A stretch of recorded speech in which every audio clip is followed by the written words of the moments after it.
Hello नमस्कार, स्वागत है आप सभी का अपने इस video series weekly market scenario में। मैं हूं आपका दोस्त अभिजीत श्रीवास्तव।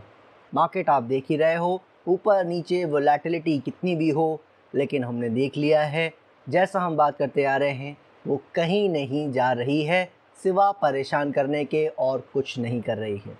तो अब यहाँ से क्या संभावनाएं नज़र आ रही हैं, और ख़ासकर अब जब हमारा इलेक्शन जो शुरू हो गया है, वोटिंग शुरू हो गई है, तो जब आउटकम आ सकता है उसमें किस किस तरह का संभावनाएं बन रही हैं, पॉसिबिलिटी बन रही हैं, मार्केट यहाँ से कैसे टर्न अराउंड हो सकती है, उन सभी चीज़ों की आज बात करेंगे। शुरू करते हैं आज का वीकली मार्केट सिनेरियो। इससे पहले कि हम बाकी सभी चीज़ों पर चलें और चार्ट्स में समझें क्या हो रहा है, मैं एक बात आपको अपडेट करना चाहूँगा।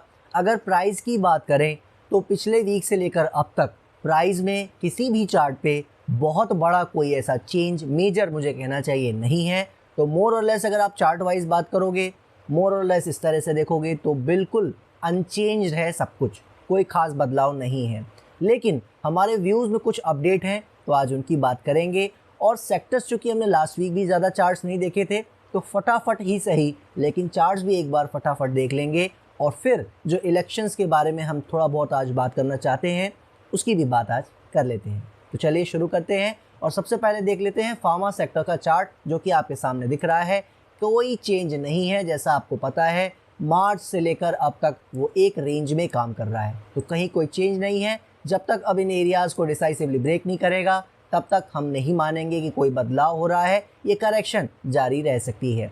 मेटल्स में जैसा आपको याद होगा हम बात करते आ रहे हैं कि हमारा इंटरेस्ट है, हम बहुत उसमें उम्मीदें रख रहे हैं पॉजिटिव, लेकिन चूंकि मार्केट ओवरऑल अच्छी नहीं है, उसमें क्लैरिटी नहीं है, इसलिए हम थोड़ा सा काम भले कम कर रहे हों, लेकिन मेटल एज ए सेक्टर अच्छा लग रहा था। और आपने देखा है कि वो करेक्शन की जो उम्मीद थोड़ी बहुत थी कि अगर मार्केट में गिरावट आई ये करेक्शन कर लेगा थोड़ा बहुत, उसने वो भी नहीं किया है और शानदार चाल आपको नज़र आ रही है, हाई पे हाई वो बनाता चला जा रहा है।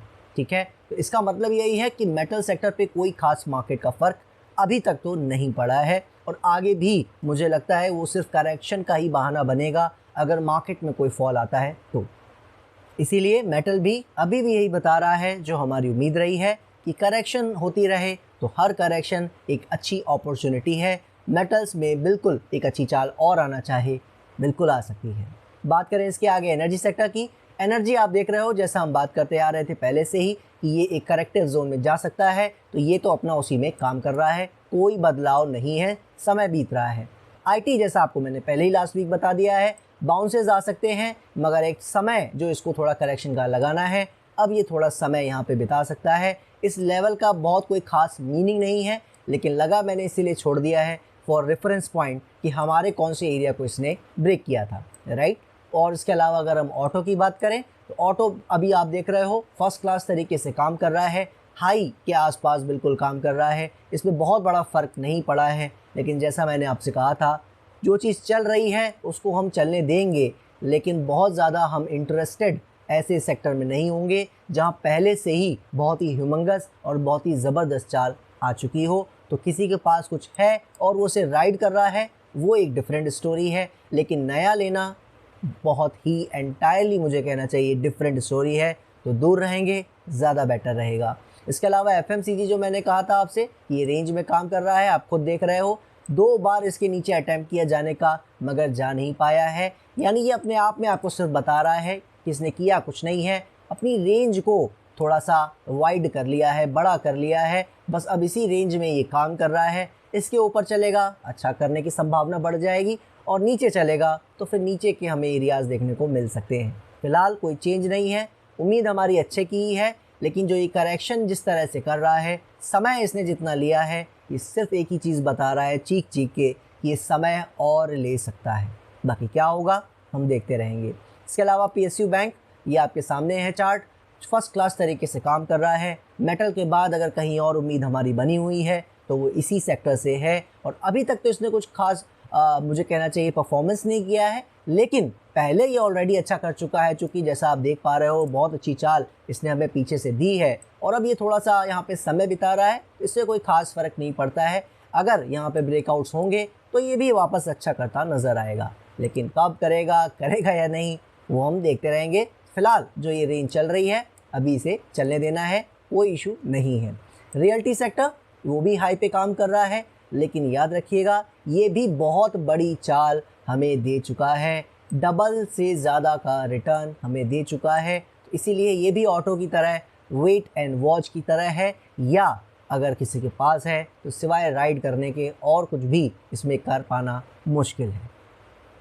तो कुल मिला के अगर हम बात करें ओवरऑल सेक्टर, जैसा आप देख पा रहे हो कोई ख़ास बदलाव नहीं है। बस चार्ट्स आपको दिखाने थे फटाफट, वो हमने देख लिए। अब चलते हैं अपने ग्लोबल मार्केट्स के चार्ट्स पर, वहाँ पे क्या हो रहा है, क्योंकि कुछ वहाँ पे हो तो रहा था, अब क्या हो रहा है उसको चल के देख लेते हैं। सो ये आ गए हम लोग डाउ जोन्स के चार्ट पर। डाउ जोन्स जैसा आप देख ही रहे हो, जो हमने बात की थी 2 वीक्स पहले कि इसने बता दिया है कि इसका भी अब हाई ब्रेक करे ईजी नहीं होगा। बाकी मार्केट के हम फॉलोअर हैं, जो भी करेगा हम मान लेंगे, लेकिन फ़िलहाल अब ये समय और ले सकता है, चाहे बहुत नीचे जाए या ना जाए। क्या देखा है हमने, समय ही बिताता जा रहा है, कोई उसमें बदलाव अभी तक नहीं है। तो हमारे व्यू में भी कोई बदलाव नहीं है। याद रखिएगा बाउंसेस तो आ सकते हैं, लेकिन समय ये बिताने के लिए वापस फिर से नीचे आ सकता है। तो इसके हाल पे इसको छोड़ देते हैं। नैस्डैक की बात करें तो नैस्डैक में भी वही चीज़ है, इसके हाइज भी इम्पॉर्टेंट हैं। क्या करता है हम देखते हैं, फ़िलहाल अभी करेक्शन जारी है। रसल की अगर हम बात करें स्मॉल कैप की, वो अभी भी उसी रेंज में काम कर रहा है, तो अभी ज़्यादा कुछ इसमें भी कहने को नहीं है, तो यहाँ पे भी ज़्यादा समय वेस्ट नहीं करेंगे।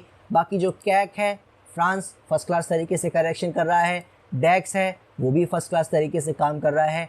FTSE इस वीक का आप कह सकते हो मेजर अटेंशन है, क्योंकि यहाँ पे इसने अपने लाइफ टाइम हाइज़ को ब्रेक कर दिया है, यानी पूरे वर्ल्ड को इसने बता दिया है कि अब ये तेज़ हो चुका है और बहुत तेज़ी की ओर जा रहा है। पूरी दुनिया को अब इसने अनाउंस करके बता दिया है, और ये चैनल आपको इन एरियाज़ से बताता आ रहा है। मार्च की शुरुआत के समय आपको याद होगा हमने बात की थी कि FTSE का टाइम आने वाले 2-3 मंथ्स में तय करेगा कि वो क्या चाह रहा है। बहुत प्रोबेबिलिटी थी, और आने वाले 2-3 में से अभी 1 मंथ बीता है और चाल आपके सामने नज़र आ रही है। माफ़ कीजिएगा 2 मंथ्स बीत चुके हैं, फर्स्ट क्लास मोमेंटम हमें इसमें देखने को मिला है। तो कुल मिला के बात यही है, अपनी राह पे है। चूँकि अब थोड़ा लाइफ टाइम हाई पे पहुँच गया है, तो बेसिक साइकोलॉजी हमें ये कहती है कि थोड़ा बहुत अगर करेक्शन कर लेगा तो कोई ख़ास बात नहीं है, वरना अगर चलता चला जाता है तो भी कोई बड़ी दिक्कत नहीं है। तो फिलहाल करेक्शन करते हुए जो एक मेन लाइन है कि जो FTSE है वो अच्छा कर सकता है, इस चीज़ को हमें ध्यान रखना है। ये भी अब बढ़िया हो चुका है। निकाई की बात करें तो निकाई वो करेक्शन अपना जारी रखे हुए है, कोई ख़ास बदलाव नहीं है, करेक्शन और थोड़ी बहुत कर सकता है, ठीक है। इसके अलावा ब्राज़ील की बात हम मुझे याद आ रहा है करते नहीं आ रहे हैं कुछ वीक से।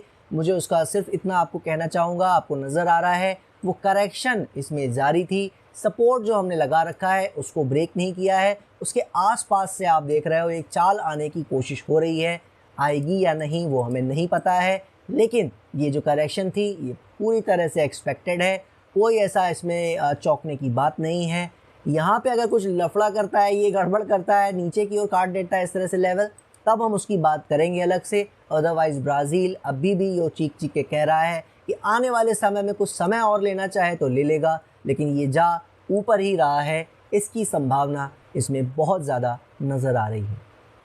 इसके अलावा जो हम देखते हैं डॉलर इंडेक्स का चार्ट, वो आपको नज़र आ रहा है। जैसा हमने आपसे कहा था कि लेवल अगर एक बार कट गया है तो फिर अब ये 107, 8, 9 भी जाना चाहे उतनी ऊंचाई पे ये जा सकता है। जाएगा या नहीं वो तो देखिए वक्त बताएगा, लेकिन वहाँ तक के एरियाज़ अब इसमें खुल चुके हैं। क्या करेगा वो हम देखेंगे। हमारे लिए ज़रूरी ये है कि 103.4 के नीचे पहले आने की कोशिश करे, इन एरियाज़ को ब्रेक करे। जब तक ये ब्रेक नहीं होंगे ये परेशानी बढ़ाने ही वाला है हमारी मार्केट के लिए। और उसमें आपको पता ही है डाउ जोन्स हो या कोई भी इंडेक्स ग्लोबल के, वहाँ पे बहुत ज़्यादा परेशानी भले ना दिख रही हो, लेकिन सूनर और लेटर इसका इम्पैक्ट स्टॉक मार्केट पे पड़ सकता है। बाकी क्या होगा हम देखते रहेंगे। इसके अलावा अगर हम अपने वापस चार्ट पे आ जाएं, अपने स्टॉक मार्केट के इंडेक्सेस पे आ जाएं, तो आपको याद होगा एक हमारे लिए सबसे इम्पॉर्टेंट जो चार्ट था, इंडेक्स मुझे कहना चाहिए, जहाँ पे हम तेज़ी की बातें कर रहे थे, निफ्टी जूनियर का चार्ट है ये। मैं 2 आवर्स पे आ जाता हूँ, 2 आवर्स टाइम फ्रेम पे, जहाँ पे हम इसे देखते आ रहे हैं। ये वो एरियाज़ हैं जहाँ पे हमने बात की थी 48-49,000 के आसपास। कि ये अच्छा कर सकता है। उसके बाद मार्केट में आप देखो मार्च से करेक्शन चल रही है, इसको देखो आप क्या कर रहा है, बहुत ही शानदार चाल लेते चला जा रहा है और ये हमारी उस थ्योरी को आपके सामने प्रूव कर रहा है जो मैं आपको यहाँ समझाता आ रहा हूँ कि लार्ज कैप पे बहुत ज़्यादा फ़र्क शायद ना पड़े और स्मॉल कैप मिड कैप में थोड़ी परेशानी बढ़ती नज़र आ सकती है। लेकिन अभी तक हमने देखा है बहुत ज़्यादा परेशानी तो कहीं भी नहीं आई है और ये तो आप देख ही रहे हो फर्स्ट क्लास तरीके से चल रहा है। तो उसका मतलब क्या है? इसका ये तो मतलब है कि ये अच्छा करना चाह रहा है और अच्छा करता रह सकता है, मगर इसका ये बिल्कुल भी मतलब नहीं है कि हम इसमें जाके काम करने लगें, इसमें पोजीशन बनाने लगें क्योंकि ये अच्छा करता चला जा रहा है और क्योंकि अभिजीत ने इसकी बात की थी। बिल्कुल नहीं, हमारे व्यू में कोई चेंज नहीं है। जैसा हम बताते आ रहे हैं ट्रेडर्स को थोड़ा दूर रहना है, उसमें कोई चेंज नहीं है, याद रखिएगा। ठीक है, सिर्फ चार्ट्स आपको दिखा रहा हूँ कि चार्ट्स अगर मार्केट में थोड़ी बहुत परेशानी नहीं आ रही है तो आप देखो वो उसका फ़ायदा कैसे उठा रहे हैं, ऊपर जाता चला जा रहा है, तो एक अच्छा साइन है। आगे क्या होगा उसको हम देखते रहेंगे। इसके अलावा जो हमारा दूसरा एक चार्ट था स्मॉल कैप इंडेक्स, जिसको हम ट्रैक करते आ रहे हैं कि ये क्या चाह रहा है। इस वीक इसने हाइस को ब्रेक करने की कोशिश की है, जिसका हमें अंदाज़ा लास्ट वीक भी था। मैंने आपसे कहा था कि ये हाइस बिल्कुल लगा सकता है। लेवल का यहाँ पे इस वक्त बहुत बड़ा रोल है नहीं, क्योंकि अभी जो चीज़ चल रही है, जो वोलेटिलिटी मैंने आपसे बताया था टर्म, वो ज़्यादा लेवल को प्रिसाइसली फॉलो करने देती नहीं है। तो वोलेटिलिटी क्या करती है, रैंडम हाइज लगा जाती है, उसके बाद फिर कहीं से लौट आती है। इसीलिए हम क्या करते हैं, ऐसे समय में थोड़ा दूर रहते हैं, क्योंकि जब आपको लगेगा ये ऊपर जाने वाला है वो वहीं से लौट आएगा, राइट। तो मैं ये नहीं कह रहा हूँ, याद रखिएगा, कि ये लौट ही आएगा। हो सकता है यहाँ से अच्छा कर जाए, हम बिल्कुल मान लेंगे, लेकिन जब तक वो क्लैरिटी हमें ना मिल जाए बिल्कुल हमें दूर रहना है। इसके अलावा जो एक चार्ट है जिसकी हम बात करते आ रहे हैं, बहुत ज़्यादा अटेंशन रखने की आपसे बात करते आ रहे हैं कि उसको ध्यान रखिएगा, वो अच्छा कर सकता है। अगर नहीं किया तो फिर आने वाला समय भी इसके लिए अंडर परफॉर्मेंस का पूरी मार्केट को लेकर रह सकता है। लेकिन अब क्या देख रहे हैं हम, बहुत बढ़िया तरीके से अब तक इसने काम किया है। बैंक निफ्टी की हम बात कर रहे हैं, पूरा हाइस के आसपास काम करा रहा है जिस तरीके से निफ्टी कर रही है काम। तो इसका मतलब क्या है कि जो अंडर परफॉर्मेंस का हमें डर रहा था, अभी तक वो इसने ऐसा कुछ शो नहीं किया है। बैंक निफ्टी के बारे में मैं आपको ये ज़रूर आज बताना चाहूँगा, जो हम आपको बताते आ रहे थे इसका समय देखने को, इसकी टाइमिंग देखने को कि ये करना क्या चाह रहा है, उसको आप एक लाइन मैं आज आपके सामने कुछ शेयर करना चाहता हूँ, प्लीज़ उसको समझ लीजिए ध्यान से। बैंक निफ्टी ने जिस तरह का परफॉर्मेंस किया है, क्लियरली इसने हमें, मुझे कहना चाहिए, बहुत खुश तो नहीं किया है, लेकिन डिसअपॉइंट भी नहीं किया है। मतलब मैं आपसे अगर कहूँ कि जो इस मौके का फ़ायदा इसे उठाना चाहिए था, उस तरह का फ़ायदा इसने उठाया नहीं है। जो आपने इतने सालों से, इतने महीनों से देखा है कि इसने पूरी मार्केट को ज़्यादातर समय अंडर परफॉर्म किया है, और मैंने आपको उससे रिलेटेड चार्ट डेटा दिखाया भी है। वो कैपिटल गुड्स का जो सेक्टर का हमारा वीडियो था, आपको वहाँ नज़र आ जाएगा। तो बैंक और फाइनेंशियल सेक्टर, मैं पूरी जिम्मेदारी से इस बात को कह रहा हूँ, समझ लीजिए, मेरा इंटरेस्ट ज़्यादा नहीं रहा है, लेकिन जो ये लास्ट 3-4-5 ईयर्स मैं इनसे दूर रहा हूँ।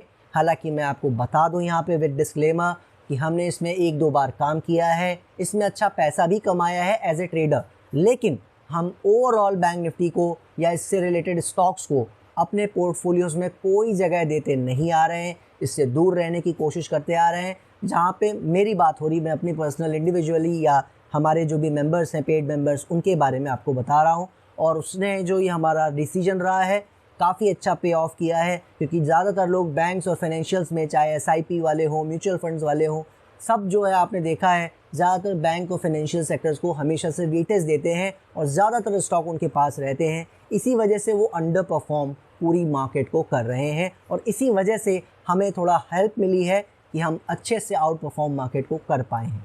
तो ओवरऑल बस यही पॉइंट है, अगर मुझे इंटरेस्ट रखना है बैंक्स एंड फाइनेंशियल में, तो आने वाले सालों के लिए मैं अब थोड़ा सा इंटरेस्टेड हो सकता हूँ। यही बस मैं आपसे कहना चाह रहा था। इसका मतलब बिल्कुल ये नहीं निकाल लीजिएगा कि मैं कोई लेने जा रहा हूँ या क्या है, लेकिन सिंपली मैं आपको ये कहना चाह रहा हूँ कि इसने थोड़ा सा मेरा इंटरेस्ट जगाया ज़रूर है।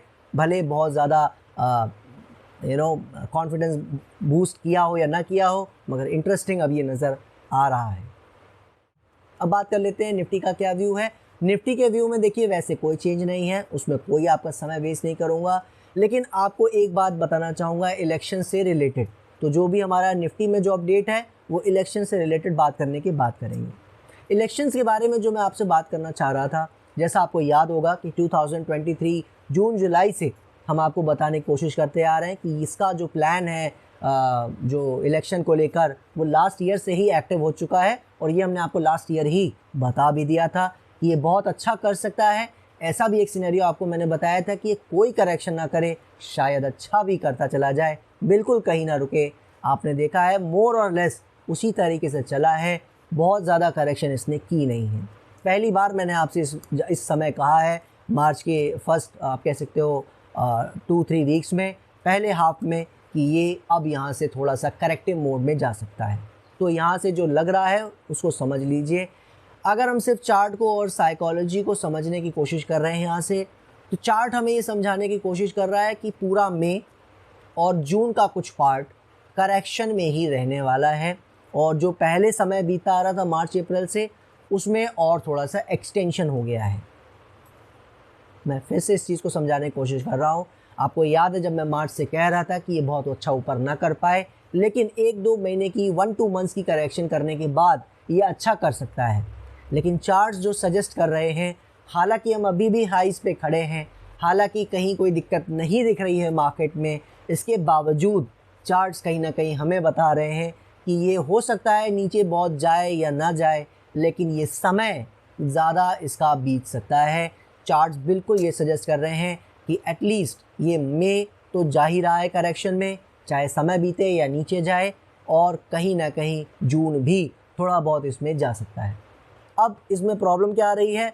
प्रॉब्लम ये आ रही है कि जो प्लान के अकॉर्डिंग है, जो सारी कहानियाँ हैं, उसके हिसाब से तो इसको इलेक्शन का जो रिज़ल्ट आ रहा है 4 जून को, इफ़ आई रिमेंबर करेक्टली, उससे पहले पहले इसको ऊपर चले जाना चाहिए, क्योंकि मोदी जी बीजेपी जीतने वाली है। ये किसी के लिए कोई बहुत बड़ा मेरे ख्याल से सरप्राइज़ नहीं है आज की तारीख में, राइट। मुझे ऐसा लग रहा था, मैं ऑनेस्टली बताऊं आपको, कि मई के मिड में ये ऊपर की ओर चलना शुरू कर सकता है, और जब जून में 4 जून को रिज़ल्ट आए तो कम से कम ये बॉटम के पास तो नहीं होगा, कहीं ना कहीं लो अपना सेट कर चुका होगा और एक चाल अच्छी देने के लिए रेडी होगा, या थोड़ा बहुत दे चुका होगा, राइट।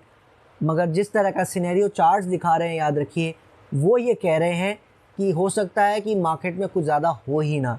बहुत ज़्यादा एक्सपेक्टेशन है लोगों को कि बहुत अच्छी चाल आ सकती है शायद, और इस कारण से हो सकता है कि जो मुझे चार्ट्स बता रहे हैं वो भी सच हो सकता है। यानी जो सेकंड सिनेरियो है कि अगर बीजेपी आ भी गई, बहुत बड़ा कोई ऐसा फेर बदल, उलट फेर मुझे कहना चाहिए, अनएक्सपेक्टेड जिसको हम कहते हैं, अगर वैसा कुछ नहीं हुआ, यानी कि हंग गवर्नमेंट नहीं हुई, या आप कह सकते हो बड़ी मुश्किल से रोग आके जोड़ घटाना करके उस तरह से अगर सरकार नहीं बनी, इस तरह का कुछ अनएक्सपेक्टेड खेल नहीं हुआ, तो फिर आप ये कह सकते हो कि हो सकता है कि ये जो मई जून पूरा करेक्शन में ही रह जाए, और लोगों की जो इच्छाएं हैं, लोगों की जो सोच है कि मार्केट इलेक्शन के कारण जब बीजेपी जीतेगी तो अच्छा करेगी और अच्छा करेगी, उसमें कोई ना कोई डेंट लग जाए, और उसके चाल की बजाय ये अपना करेक्शन अच्छे से निपटा ले, और रिज़ल्ट आने के कुछ समय के बाद फिर हमें चाल देखने को मिले। तो क्या मतलब है इसका? वीक बाय वीक जुड़ते रहेंगे, इसकी बात करते रहेंगे। सिर्फ आपको बताने का मकसद ये है कि ये जो करेक्शन मई के मिड तक ख़त्म होके वहाँ से एक चाल शुरू होने का हम सोच रहे हैं, अभी भी सोच रहे हैं, याद रखिएगा, लेकिन चार्ट उसमें कहीं ना कहीं अब एक क्वेश्चन मार्क लगा रहा है कि वो जो करेक्शन है वो और चल सकती है। जो मार्च अप्रैल बीता है वो तो समय बीता है, लेकिन ये और मई का समय भी पूरा ले सकता है, और जून का भी कुछ समय ले सकता है, एटलीस्ट ये दिखा रहा है। तो अब ये क्या करेगा, क्या ये चाह रहा है, वो तो देखिए वक्त बताएगा, और हम वीक बाय वीक जुड़ते ही हैं, उसकी बात करते रहेंगे। आई होप आप मेरी बात समझ पाए होंगे। चार्ट वाइज कोई चेंज नहीं है, जैसे मैंने आपको पहले शुरुआत में ही वीडियो को बता दिया था, लेकिन ये कुछ बातें थी जो मेरे मन में थी, जो मुझे आपसे करनी थी, तो मैंने कहा मोदी जी की तरह अपनी भी 2 मन की बातें कर लेते हैं, मैंने आपके साथ शेयर कर दिया है। याद रखिएगा, ये कोई सिर्फ थॉट नहीं है, ये कोई हाइपोथेटिकल सिचुएशन की बात हमने नहीं की है। ये जो प्लान चल रहा है उसमें एक डिविएशन सा नज़र आ रहा है, उसमें एक आप कह सकते हो साइड ट्रैक हो रहा है हल्का सा, वो जो करेक्शन का टाइम जो है वो बढ़ने की कोशिश दिखा रहा है। सिर्फ आपको उसके बारे में बता रहा हूँ, क्या करेगा, कैसे करेगा, या करेक्शन बिल्कुल नहीं करेगा, चल देगा, हम सब देखेंगे और हम सब मानेंगे। लेकिन अभी का समय बस सिर्फ यही हमें कह रहा है, दूर रहिए इससे, बहुत ही ज़बरदस्त कुछ ही तरह का उलटफेर हो सकता है। खासकर मई के मिड में कुछ ना कुछ इसमें हलचल बढ़ सकती है। और आशा करता हूँ मैं अपनी बात आपके सामने रख पाया होऊंगा। और जो इस चैनल की हेल्प करना चाहते हैं उसका एक ही तरीका है, सिंपल, इस वीडियो को ज़्यादा से ज़्यादा लोगों को शेयर करना मत भूलें। दीजिए मुझे इजाज़त, नेक्स्ट वीक फिर मिलेंगे, तब तक के लिए जय हिंद, जय भारत।